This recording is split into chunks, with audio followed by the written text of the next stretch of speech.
आइए स्टार्ट करते हैं। साइनोफाइसी का जनरल नंबर 4th जनरल पे डिस्कशन करते हैं ऑस्लेटेरिया। ठीक है, क्या है ऑस्लेटेरिया। आइए ऑस्लेटेरिया का सिस्टमेटिक पोजीशन सबसे पहले देखते हैं। देखिए, ऑस्लेटेरिया से दो ऐसे इंपॉर्टेंट क्वेश्चन हैं जो हर साल आते ही हैं और बहुत ही ज़्यादा इंपॉर्टेंट है। एक है गैडिको फिनोमेना और दूसरा है मूवमेंट ऑफ ऑस्लेटेरिया।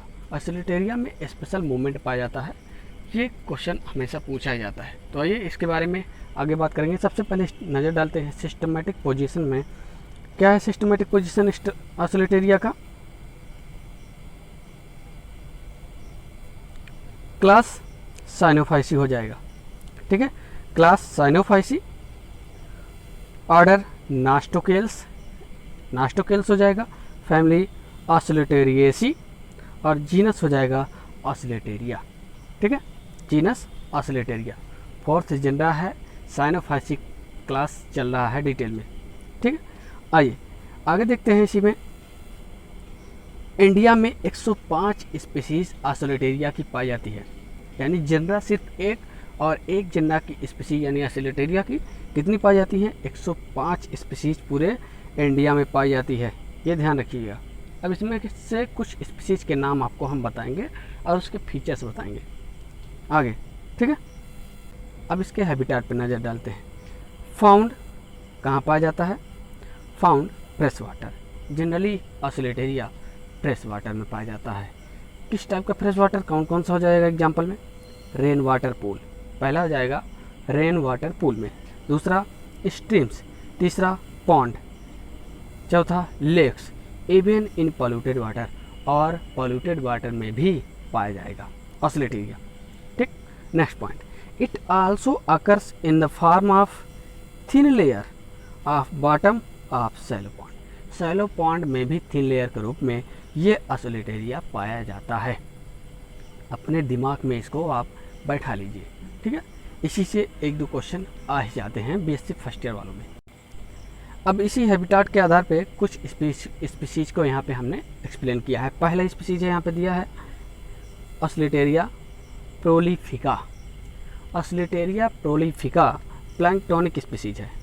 ठीक है, which of the following oscillatoria species is a planktonic species. तो आप याद रख लीजिए कौन से हो जाएगा? ऑस्लेटेरिया प्रोलिफिका। दूसरा पूछेगा हॉट वाटर में कौन से स्पीसीज पाई जाती है? तो याद कर लीजिए, यहाँ लिखा हुआ है ऑस्लेटेरिया ट्रेविफॉर्मिस। ठीक है, ये हॉट वाटर में पाया जाता है। उसके बाद सैलाइन वाटर का अगर पूछता है तो which of the following species of oscillatoria found in saline water. तो आप इसको याद कर लीजिए, ऑस्लेटेरिया सेलिना एंड ऑस्लेटेरिया लिमोसा, इन दोनों स्पीसीज को याद कर लीजिए। ठीक है, नेक्स्ट है ऑस्लेटेरिया रूबिसेंस। ऑस्लेटेरिया रूबिसेंस ऐसी स्पीसीज है जो कहाँ पाई जाती है? Form dense deep water, dense होगा डीप वाटर होगा, but blooms dense deep water blooms in temperate lakes. Generally temperate lake क्या होगा? जो ठंडे प्रदेशों में होगी। ठीक है, एंड पॉन्ड और तालाबों में। ठीक, वहाँ का टेम्परेचर कैसा होगा? लो होगा। ऐसे स्थानों में ये पाई जाती है। तो ये ऑस्लेटेरिया की कुछ स्पीसीज थी जो हमने बता दिया है। इसको आप अपने नोट्स में बना लीजिए, लिख लीजिए। नेक्स्ट अगले पॉइंट में सम ऑस्लेटेरिया स्पीसीज, यहाँ पे एस कर लीजिएगा। Some oscillatoria species have a specific colour. कुछ ऑस्लेटेरिया के स्पीसीज में स्पेसिफिक कलर पाया जाता है, कलरेंस। ठीक है, क्या कलर है? रेड कलर की अगर पाई जा रही है तो कौन सी हो जाएगी? ऑस्लेटेरिया प्रोलिफिका। अगर क्वेश्चन में ये भी याद आता है कि कौन सी ऐसी स्पीसीज रेड कलर की होती है ऑस्लेटेरिया की, तो याद कर लीजिए ऑस्लेटेरिया प्रोलिफिका। दूसरा है ब्लू कलर की, तो हो जाएगा ऑस्लेटेरिया फार्मोसा। नेक्स्ट है ऑस्लेटेरिया अंगुस्टा, कलरलेस होती है। कौन सी स्पीसीज कलरलेस होती है? ऑस्लेटेरिया अंगुस्टा, इसको याद कर लीजिए। तो ये था ऑस्लेटेरिया का हैबिटेट। अगले पॉइंट में हम बात करेंगे थैलेस स्ट्रक्चर के बारे में। ऑस्लेटेरिया का थैलेस स्ट्रक्चर जनरली पहले पॉइंट पे देखिए लिखा है अनब्रांच्ड फिलामेंटस एल्गा। अनब्रांच होती है यानी फिलामेंट में ब्रांचेज नहीं पाई जाती है। आपको पता ही है कि साइनोफाइसी के जितने मेंबर होते हैं जो फिलामेंटस होते हैं उनको यहाँ पर ट्राइकोम शब्द दिया गया है। फिलामेंटस एल्गी को क्या कहता है, ट्राइकोम कहा जाता है। ओके, तो कह रहा है अनब्रांच फिलामेंटस एल्गा, ऐसा फिलामेंटस एल्गा है जिसमें ब्रांचेज नहीं पाई जाती है। दूसरा पॉइंट दिया है ईच ट्राइकोम, अब इसी फिलामेंटस एल्गा को क्या कह रहे हैं, ट्राइकोम शब्द दिया गया। ईच ट्राइकोम मेनी सेल्स, हर एक ट्राइकोम में कई सेल्स होंगी, ठीक है। Similar in shape and structure, generally oscillatoria में जो सेल्स होंगी वो सभी कैसी होंगी, सिमिलर होंगी, शेप साइज में स्ट्रक्चर में कैसी होंगी, एक समान होंगी। नेक्स्ट पॉइंट है इसी में, अब इसी फिलामेंट में अगले पॉइंट की बात करेंगे। दिखा है apical cells of the filament, दिख रहा है apical cells of filament carries thickened membrane. Apical cell जो होती है फिलामेंट की ऊपर की सेल, यानी ऑस्ट्रेलिटेरिया स्पीसीज की ऊपर की जो सेल होती है टॉप की एपिकल सेल, वो थिक मेम्ब्रेन की हो जाती है, उसका नाम हो जाता है क्या बोलेंगे, कैलिप्ट्रा। जो ऊपर की सेल होगी थिक सेल वाल की हो जाएगी और उसको बोलेंगे कैलिप्ट्रा, ठीक है। ये हो गया। अब यहाँ पे कुछ स्पीसीज हमने दिया है। पहली स्पीसीज है, दूसरी, तीसरी, चौथी। जनरली तीसरे सी नंबर और डी नंबर वाले में कैलिप्ट्रा दिखाई दे रहा है, यानी ऊपर की सेल ठीक हो गई है। इसको देख लीजिए। अब इसमें इस फिलामेंटस ऑसिलेटेरिया स्पीसीज में जो स्पेशल फिनोमेना होता है जिसे गाइडको फिनोमेना कहते हैं, उसको आगे हम बात करते हैं। इसी तरीके से ट्राइकोम होता है ऑसिलेटेरिया का, आप देख लीजिए अलग अलग स्पीसीज यहाँ पे दी गई है। सबको स्ट्रक्चर आप अपनी कॉपी में नोट्स में बना सकते हैं। ओके, सभी सेल्स देख लीजिए यहाँ सिमिलर होती हैं, समान होती हैं, चाहे किसी भी स्पीसीज में आप देख लीजिए। ओके, आइए आगे बात करते हैं गाइडको फिनोमेना, जिसकी हम बात कर रहे थे। सबसे इम्पॉर्टेंट गाइडको फिनोमेना क्या होता है ऑसिलेटेरिया में। गाइडको नामक साइंटिस्ट ने 1902 ईस्वी में गाइडको फिनोमेना दिया था, जो कि सिर्फ ऑसिलेटेरिया में पाया जाता है। होता क्या है ये, ही डेवलप इन ऑसिलेटेरिया, उन्होंने डेवलप किया ऑसिलेटेरिया में। क्या डेवलप पाया, different sets when exposed to light of different wavelength. जब उन्होंने डिफरेंट वेवलेंथ की लाइट प्रोवाइड किया तो उसमें डिफरेंट कलर के उसके थैलस दिखाई दे रहे थे ऑसिलेटेरिया के। अब आइए देखते हैं इसमें दिखता क्या है, आखिर है क्या ये, कैसे इसका नाम इन्होंने दे दिया। नाम तो इन्होंने अपने ही नाम पर दिया गाइडको फिनोमेना, पर है क्या ये स्पेशल कैरेक्टर, इस पॉइंट में आपको समझ में आ जाएगा। दिया oscillatoria can assume a green colour in red light. जब ऑसिलेटेरिया में रेड कलर की वेवलेंथ को प्रोवाइड किया गया उसके थाइलस पे, तो इसका कलर ग्रीन हो जा रहा था। क्या समझे, ग्रीन हो जा रहा था। उसके बाद जब ग्रीन लाइट इसमें प्रोवाइड किया गया तो रेडिश ब्लूइश इन कलर हो गया, रेडिश और ब्लू कलर का दिखाई दे रहा था इसका थैलस। ये स्पेशल कैरेक्टरिस्टिक फीचर्स है, ठीक है, इसी को गाइडको फिनोमेना बोलते हैं। And A bluish green in yellow light, जब येलो लाइट प्रोवाइड वेवलेंथ किया गया तो ये कैसा हो गया, ब्लूइश ग्रीन कलर का हो गया। यही है गाइडको फिनोमेना। गाइडको नामक साइंटिस्ट ने 1902 ईस्वी में इसका नाम गाइडको फिनोमेना रख दिया। उम्मीद करता हूँ आपको ये समझ में आ गया होगा। आइए देखिए, अब उसी इशू के अगले पॉइंट में लिखा गया है सच ए कैपेसिटी चेंज कलर। इस प्रकार की कैपेसिटी जो कलर चेंज करने की है ऑसिलेटेरिया में, उसी की वजह से कंप्लीटली दिया है complementary to that of light is known as chromatic adaptation. अच्छा, इस गाइडको फिनोमेना का दूसरा नाम क्या है, क्रोमैटिक एडाप्टेशन। इसको भी लिख लीजिएगा, और गाइडको फिनोमेना दोनों नाम से पूछा जा सकता है, तो इसलिए आप दोनों लिख लीजिएगा, ठीक है। उम्मीद करता हूँ आपको समझ में आ गया होगा। आइए अब स्पेशल कैरेक्टर क्या है दूसरा जिसकी मैं बात कर रहा था, वो है मोमेंट। ऑसिलेटेरिया में मोमेंट पाया जाता है। क्या होता है मोमेंट, ये मोमेंट क्या है, आइए देखते हैं। दिया है ऑसिलेटेरिया एग्जिबिट स्पॉन्टेनियस मूवमेंट। ऑसिलेटेरिया में क्या पाया जाता है, स्पॉन्टेनियस मूवमेंट पाया जाता है।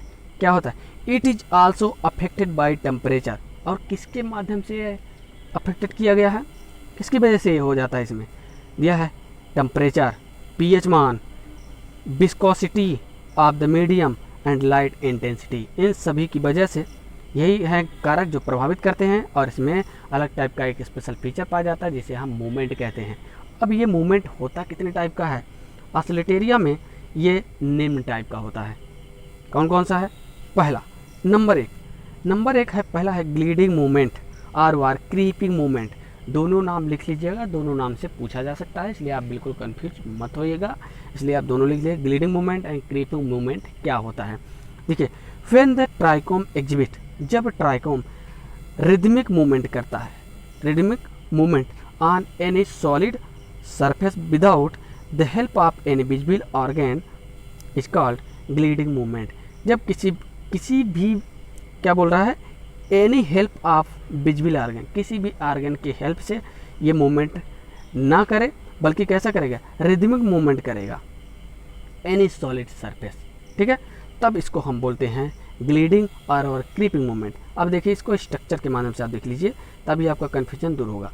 देखिए, पहला जो फिगर दिया है ए नंबर पे, यही है ग्लीडिंग मूवमेंट या क्रीपिंग मूवमेंट। होता क्या है इस कंडीशन में?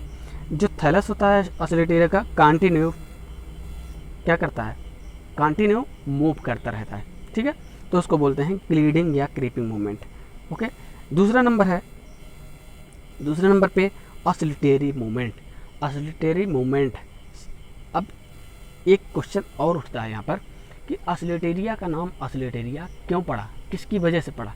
तो ये आप अपने दिमाग में रख लीजिए, ये सिर्फ ऑस्लेटरी मूवमेंट के कारण ही ऑस्लेटेरिया का नाम ऑस्लेटेरिया पड़ा है।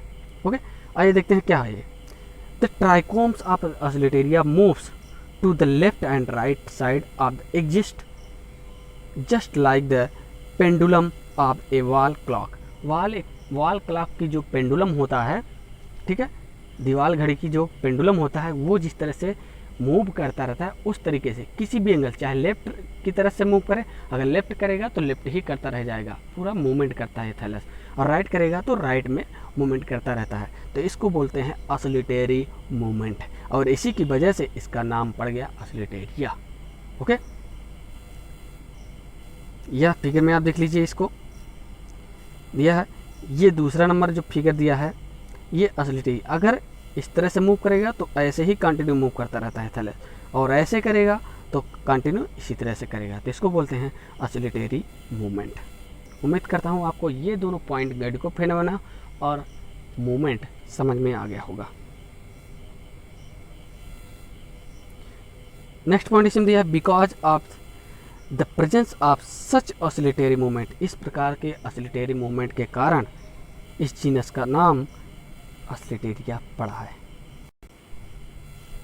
ओके, आइए इसी के साथ आगे पॉइंट में हम बात करते हैं रिप्रोडक्शन इन ऑस्लेटेरिया। रिप्रोडक्शन इन ऑस्लेटेरिया, ऑस्लेटेरिया में रिप्रोडक्शन की बात करते हैं। साइनोफाइसी के जितने मेंबर हैं सभी में सेक्सुअल रिप्रोडक्शन एब्सेंट होगा, टोटली वेजिटेटिव होगा as well as asexual reproduction. तो यहाँ पर रिप्रोडक्शन वेजिटेटिव टाइप का सिर्फ होगा, ऑस्लेटेरिया में सिर्फ वेजिटेटिव टाइप का रिप्रोडक्शन होता है। सबसे पहला हो जाएगा बाई हार्मोगोनिया। अब हार्मोगोनिया क्या है इसको आप समझ लीजिए। दिया है ड्यूरिंग वेजिटेटिव ग्रोथ होते समय of a trichome some cells are filled with mucilage and become dead. कुछ सेल्स होती हैं ऑस्लेटेरिया में, क्या होती हैं? म्यूसिलेज से फिल्ड हो जाती हैं, भर जाती हैं, जिसकी वजह से वो सेल आगे चल के डेड हो जाती है। These cells are called necridia. पूछता है कि जो सेल डेड हो जाती है उस सेल को क्या कहते हैं? नेक्रीडिया, सिंगुलर में नेक्रीडियम बोलते हैं। इसको अपने दिमाग में आप बैठा लीजिए। किस वजह से फिल्ड हो जाती है? उसमें म्यूसिलेज फिल्ड हो जाता है, ठीक, ये भी ध्यान रखिएगा। कभी कभी इससे भी पूछा जा सकता है कि क्या फिल्ड हो जाता है जिसकी वजह से डेड हो जाती है, तो दिमाग में अपने रख लीजिए म्यूसिलेज। ओके, अब आगे देखते हैं हार्मोगोनिया इसको क्यों बोला गया? नेक्रीडिया की वजह से such dead cells function as separation disc. इस प्रकार की जो डेड सेल होती है वो किस तरह बिहेव करती है? सेपरेशन डिश की तरह बिहेव करती है। And they provide weak link in the trichome, और इसकी वजह से जो ट्राइकोम होता है वो कमज़ोर हो जाता है, वीक हो जाता है। ओके, नेक्स्ट पॉइंट दिया है the cells of the trichome between the two necridia. दो नेक्रीडिया के बीच में ट्राइकोम की जो सेल्स होती हैं उन्हीं को बोलते हैं हार्मोगोनियम। आइए फिगर के माध्यम से देखते हैं। हाँ, इसको फिगर में आप देख लीजिए, दिया है यहाँ पर ये देखिए, यही है सेपरेशन डिस्क। इसी सेल में म्यूसिलेज फिल्ड हो गया, जिसकी वजह से इसको सेपरेशन डिस्क बोल रहे हैं या फिर डेड सेल्स बोल रहे हैं, डेड सेल्स। और इसके बीच में जो सेल्फ हैं उन्हीं को बोल रहे हैं हार्मोगोनिया। और फेवरेबल कंडीशन जैसे ही आएगा, ये हार्मोगोनिया क्या होता है, कैपेबल हो जाता है न्यू फिलामेंट फॉर्मेशन के लिए। ओके, इस तरीके से हार्मोगोनिया द्वारा रिप्रोडक्शन होता है। नेक्स्ट पॉइंट में दिया है the cells of the trichome between the two necridia form a hormogonia. इस तरीके से दोनों के बीच में जो सेल्स होती हैं वो हार्मोगोनिया का फॉर्मेशन करती हैं। द हार्मोगोनिया आर कैपेबल ऑफ, अब ये जो हार्मोगोनिया होगा कैपेबल होगा किसके लिए, मूवमेंट के लिए भी कैपेबल होगा। And by repeated cell division, repeated cell division की वजह से आगे मूव करेगा और नए ट्राइकोम का फॉर्मेशन कर देगा। नेक्स्ट है फ्रेगमेंटेशन। अगला रिप्रोडक्शन है फ्रेगमेंटेशन। क्या है, sometimes the trichome divides into small pieces. Sometime जो ट्राइकोम होता है छोटे छोटे स्मॉल पीस में डिवाइड हो जाता है ड्यू टू इंसेक्ट बाइट, कभी कभी इंसेक्ट बाइट की वजह से, और वह मैकेनिकली इंजरी या फिर मैकेनिकली इंजरी हो जाता है, इसकी वजह से भी ट्राइकोम छोटे फ्रेगमेंट में बढ़ जाता है। और आगे चल के फ्रेगमेंट सो फॉर्म, आगे चल के जो फ्रेगमेंट होगा have a capability growing into long filaments, और नए फिलामेंट्स ग्रो करने के लिए ये क्या करता है, कैपेबल होता है बाय सेल डिवीजन, यानी सेल डिवीजन होने के कारण। जस्ट लाइक हार्मोगोनिया, और सेम जैसे हार्मोगोनिया में सेल डिवीजन की वजह से ग्रोथ आगे बढ़ती है ट्राइकोम की, उसी तरह इसमें भी होता है। तो इस तरीके से रिप्रोडक्शन यहीं पे समाप्त हो जाता है और अगला लेक्चर आपको जल्द ही मिल जाएगा। इसी तरीके से पूरा का पूरा जो एजेंडा है, एक के बाद एक एजेंडा आपके सामने हम लेकर के आएंगे। सब कुछ डिटेल में पढ़ाऊँगा, हर एक agenda, algae, bryophyta, pteridophyta, gymnosperm, सबका एक एजेंडा आपको पढ़ाऊँगा। बस आप लोग हमारे साथ बने रहिएगा, वीडियो को पूरा वॉच कीजिएगा। लाइक अगर पसंद आए तो लाइक ज़रूर कीजिएगा, शेयर कीजिए, सब्सक्राइब कीजिए और कमेंट कीजिए। धन्यवाद।